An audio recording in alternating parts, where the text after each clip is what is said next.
berdoa pada kita cintai bersama ini.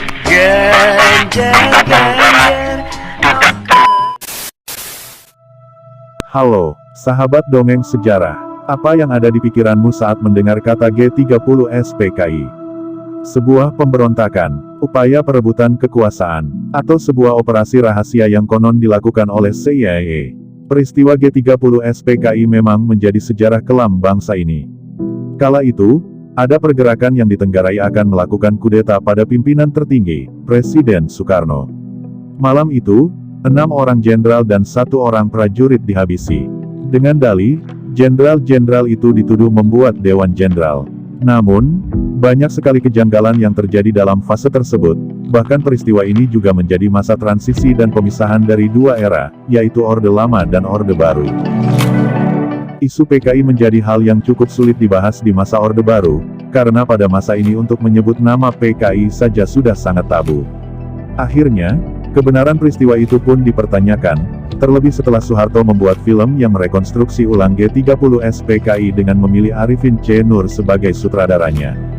Film ini pun ramai kritikan, tentunya pasca Soeharto lengser dari kursi presiden. Bagaimanakah pembahasan lengkapnya? Simak video ini sampai habis, agar tidak ada kesalahpahaman. Tapi sebelum lanjut ke pembahasan, ingat juga untuk menekan tombol subscribe, bantu bangun channel ini agar bisa terus memberikan informasi seputar sejarah yang jarang ditemui di buku-buku sekolah. Baik, mari kita mulai pembahasannya.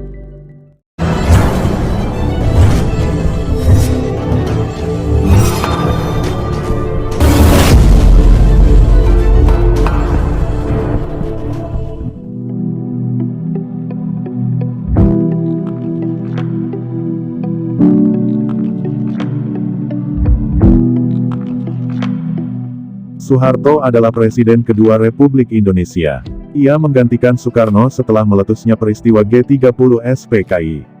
Sebelumnya Soekarno adalah seorang prajurit ABRI, ia memulai karirnya dari pangkat Sersan Tentara KNIL, kemudian Komandan Peta, Komandan Resimen dengan pangkat Mayor dan Komandan Batalion berpangkat Letnan Kolonel. Pada tahun 1949, dia berhasil memimpin pasukannya merebut kembali kota Yogyakarta dari tangan penjajah Belanda saat itu. Di masa inilah, ia menampung Kolonel Latif yang nantinya terlibat dalam G30 SPKI. Soeharto juga pernah menjadi pengawal Panglima Besar Sudirman. Selain itu juga pernah menjadi Panglima Mandala Pembebasan Irian Barat. Pada tanggal 3 Juni tahun 1956, Soeharto diangkat menjadi Kepala Staf Panglima Tentara dan Teritorium 4 di Ponegoro di Semarang. Dari Kepala Staf, ia diangkat sebagai pejabat Panglima Tentara dan Teritorium 4 di Ponegoro. Pada tanggal 1 Januari tahun 1957, pangkatnya naik menjadi kolonel. Ketika menjabat sebagai Pangdam di Ponegoro, ada kabar yang mengatakan jika Soeharto melakukan penyelundupan dan pemanfaatan fasilitas milik Kodam di Ponegoro untuk kepentingan pribadi. Bahkan ia juga meminjamkan fasilitas itu kepada para pengusaha seperti Bob Hasan dan Lim Sio Leong. Ibarat bangkai yang dipendam, bau busuknya lama-lama terbongkar juga. Akhirnya tahun 1958, persekongkolan Soeharto dengan para pengusaha itu terbongkar, ia pun dicopot dari Pangdam. Jabatannya itu diambil alih oleh Kolonel Pranoto Rekso Samudro. Pranoto yang terkenal jujur pun menarik kembali fasilitas milik Kodam yang sempat dipinjamkan Soeharto kepada para pengusaha. Akibat hal itu, Soeharto mulai menaruh rasa kesal pada Pranoto. Kemudian Soeharto pun disekolahkan ke SSKAD, Sekolah Staf Komando Angkatan Darat. Komandan SSKAD pada waktu itu adalah Kolonel Suwarto yang konon pro-Amerika. Sejak itulah Soeharto mulai didekati oleh CIA. Tak lama kemudian di SSKAD sempat ada usulan supaya Soeharto menjadi Ketua Senat. Tapi usulan itu ditentang oleh DI Panjaitan. Alasannya, kondisi Soeharto kurang baik. Merasa aibnya dibuka, Soeharto sangat jengkel kepada Panjaitan. Tak lama setelah itu, Soeharto ditempatkan di Kaduat Cadangan Umum Angkatan Darat, yang merupakan kesatuan Afkiran Pembuangan. Setiap anggota TNI AD yang dianggap sudah tidak pantas lagi di kesatuan yang lain dilempar ke Kaduat. Kaduat ini, kemudian berubah menjadi Kostrat. Ternyata di Kostrat inilah yang membuka jalan karirnya untuk menjadi pimpinan tertinggi ABRI menjadi mulus.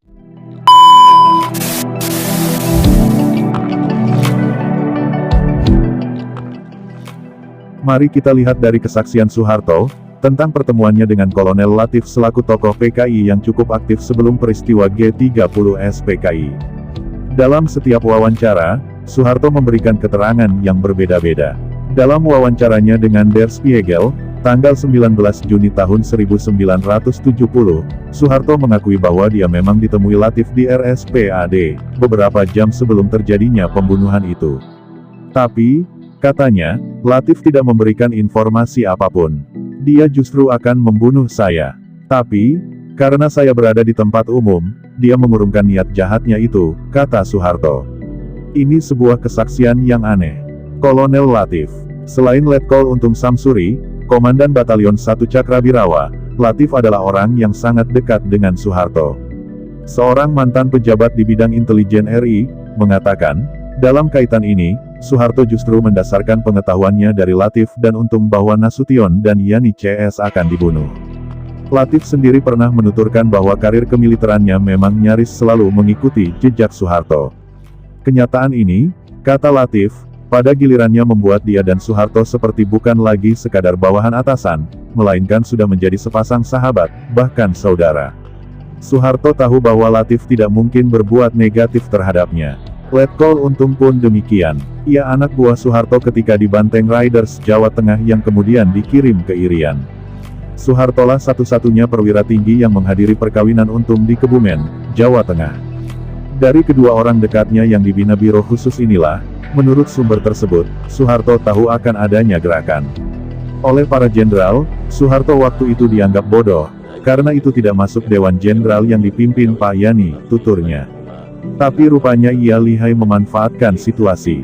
Ia membiarkan semua jenderal dihabisi, dan ia yang menumpas agar mereka tidak bicara, lalu menghabisi PKI sampai ke akar-akarnya. Kata Kolonel Latif.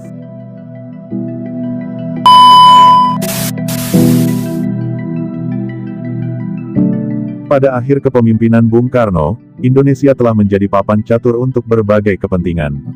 CIA murka karena Soekarno memberi terlalu banyak wewenang kepada PKI dan selalu berurusan dengan Amerika Serikat.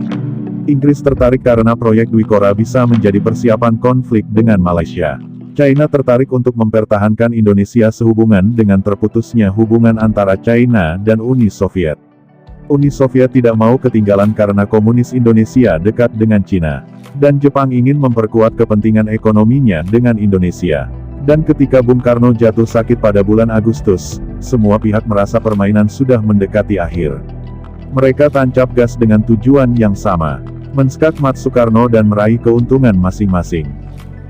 Seperti yang sudah disinggung di bab awal, karena sakit hati kepada beberapa perwira tinggi militer saat itu, Soeharto didekati oleh CIA, lewat Kolonel Soeharto.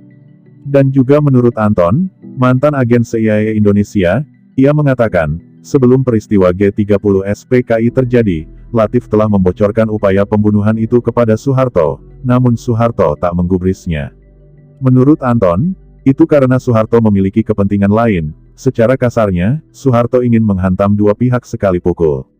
PKI dan Soekarno. Tentu dalam melakukan upaya ini Soeharto dibantu oleh beberapa pihak. Salah satunya menurut feeling saya, kata Anton adalah CIA.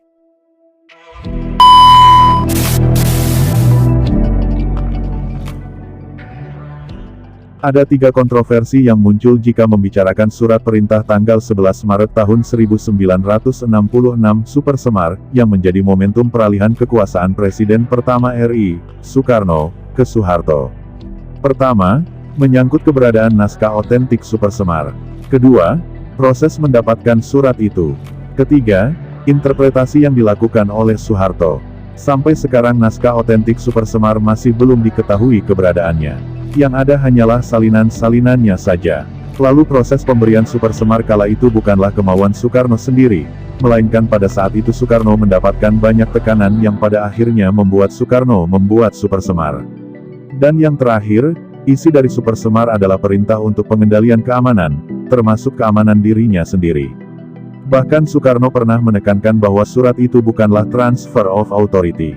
Namun sayang, Amir Mahmud, jenderal yang membawa surat perintah dari Bogor ke Jakarta pada tanggal 11 Maret tahun 1966, langsung berkesimpulan bahwa itu adalah pengalihan kekuasaan. Dalam menyikapi peristiwa sejarah pastilah ada banyak pandangan yang berbeda. Hal yang aku sampaikan dalam video ini tak sepenuhnya benar, namun tak sepenuhnya salah.